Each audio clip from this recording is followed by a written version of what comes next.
investigación, liderazgo, comunicación asertiva y oratoria. Desiree nos acompaña con la ponencia Ecos del Silencio, desentrañando las leyes que enfrentan la trata de personas en Venezuela. Desiree, ya tú sabes, amarillo, rojo o púrpura.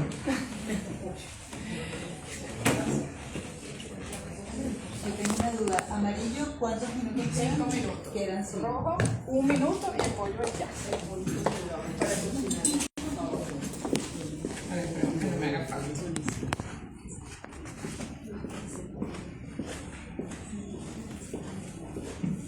Bueno, les voy a pedir a los muchachos el apoyo para pasar.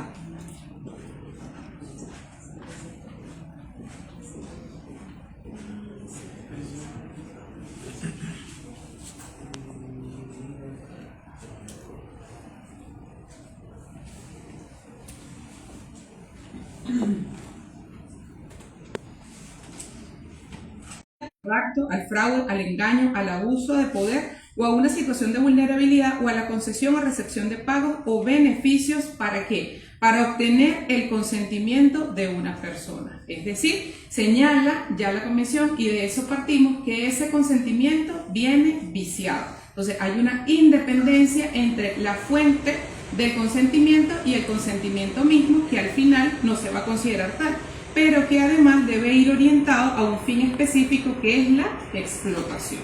Dicho eso, tenemos que avanzar para señalar que el propósito, cuando hablamos de trata de personas, tiene que ser la explotación.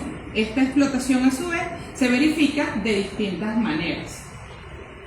El primero de ellos, el trabajo forzado, pues yo les traje un breve concepto de eso, pero además les quise reflejar un ejemplo que en la práctica se ha dado, que verifica esta manifestación de trata de personas. En el caso del trabajo forzado, tenemos la acción de obligar a personas a laborar bajo las amenazas o violencias, negándoles su libertad y derechos laborales. Un ejemplo de ello es los trabajadores migrantes en trabajos agrícolas en Florida, Estados Unidos, detectado por la Human Rights Watch en el año 2018.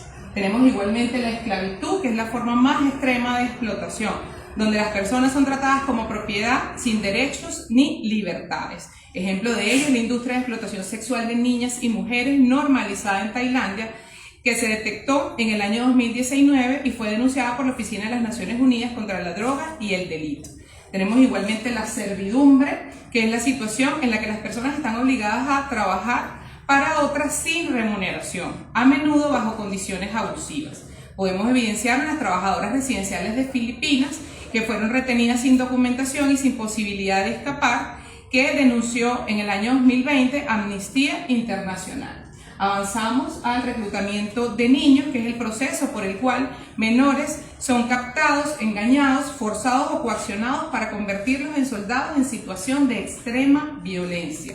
Tenemos ejemplo de ello, el reclutamiento forzado de niños por grupos armados en Siria para tareas y apoyo logístico en la guerra del año 2021, que fue denunciado por la organización Save the Children.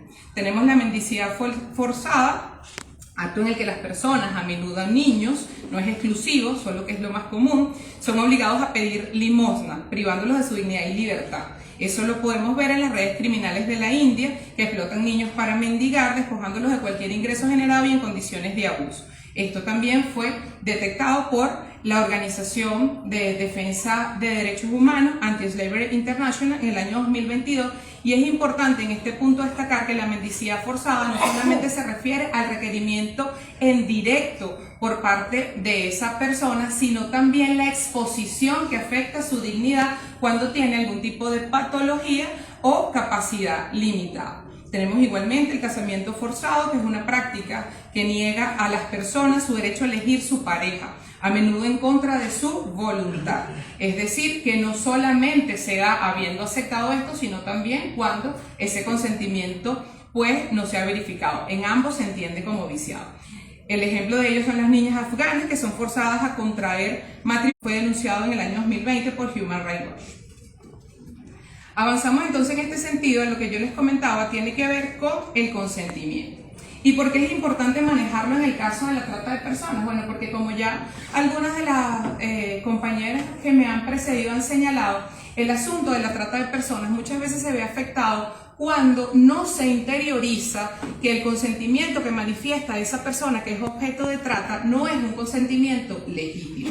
En ese contexto se hace necesario analizar tanto el consentimiento cuando tiene lugar con mayores de edad como cuando tiene lugar en caso de los menores de edad. Cuando se trata de mayores de edad no se tendrá en cuenta, en el caso de Venezuela, siempre que se verifique algún tipo de explotación. Entonces, en los casos que ya nosotros vimos con anterioridad, ya mis compañeros lo habían señalado. Bueno, pero es que ellas dieron su consentimiento y terminaron siendo objeto de trata. Bueno, estamos frente a la trata. Ese consentimiento no se puede considerar legítimo. ¿Por qué? Porque lo que persigue la legislación es que se verifique, lo que exige es que se verifique cualquiera de los verbos rectores que ya yo les mencionaba cuando hablamos del concepto de trata. El consentimiento viene a estar replegado, no es un elemento esencial en este tipo de delito. Lo que sí ha de caracterizarse siempre es la existencia de algún tipo de violencia física o psicológica. Y en esto nosotros tenemos que ser pues bien amplios, bien sensibilizados con la trata de personas.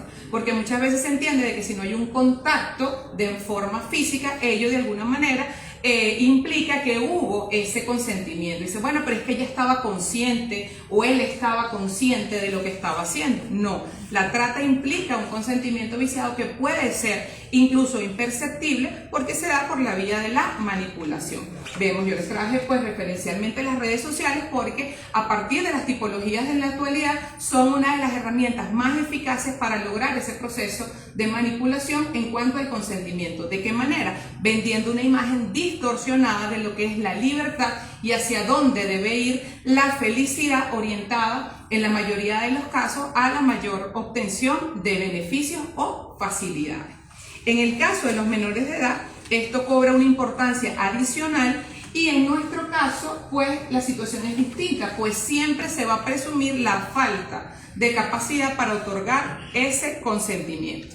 Yo en este punto quise resaltar pues esencialmente que hay que tener mucho cuidado con estas nuevas plataformas que tienen acceso los niños, niñas y adolescentes, en las cuales a través de identidades sustituidas se pueden encontrar procesos de captación y manipulación para la trata de personas.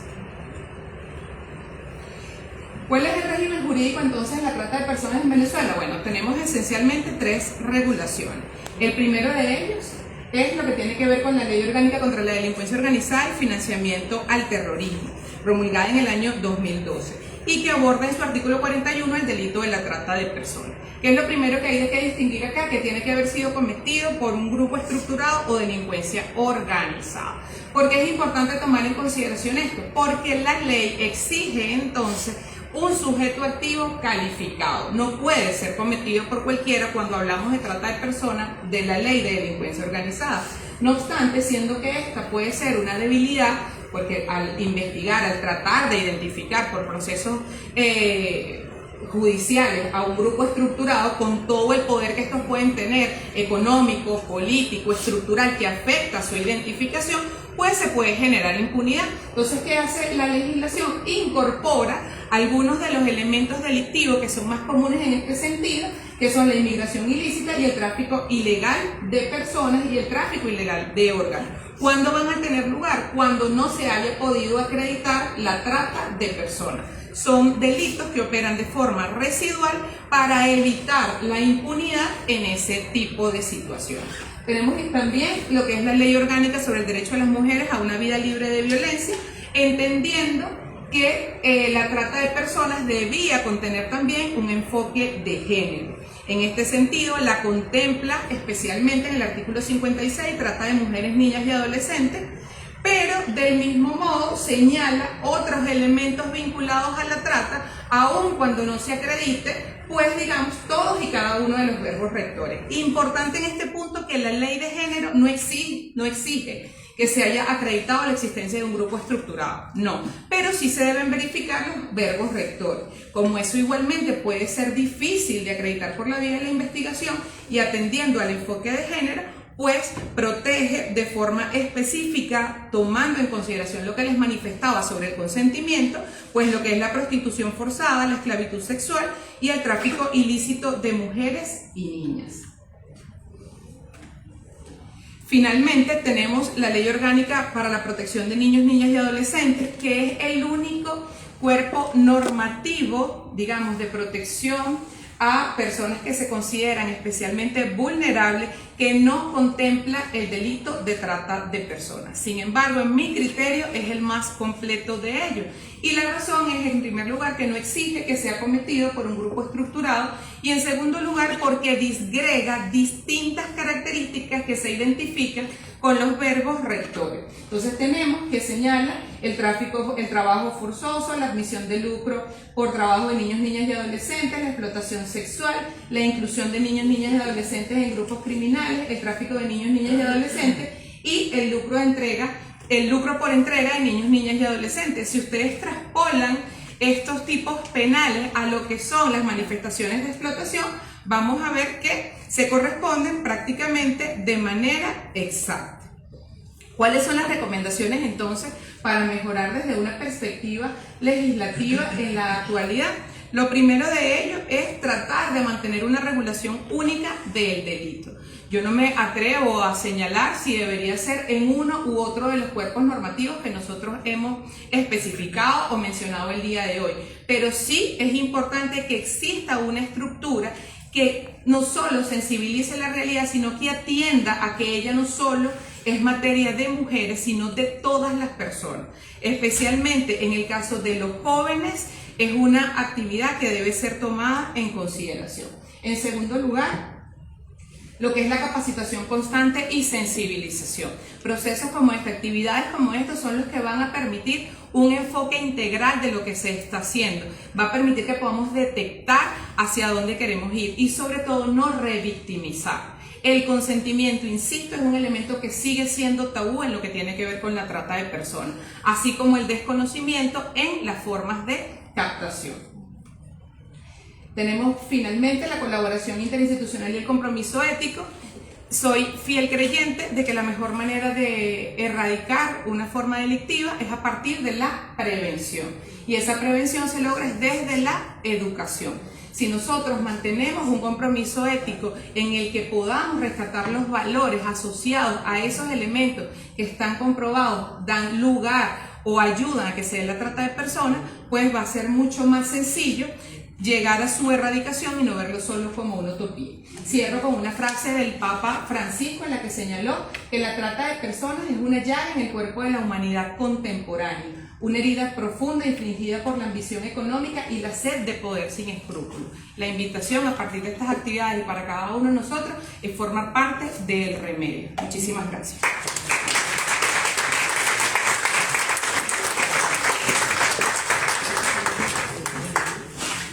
Gracias, Desiree, interesantísimo como siempre. Desde los cuerpos legales, ya una ponencia que se adentra en la legislación. Bien, en el orden nos continúa María Gabriela.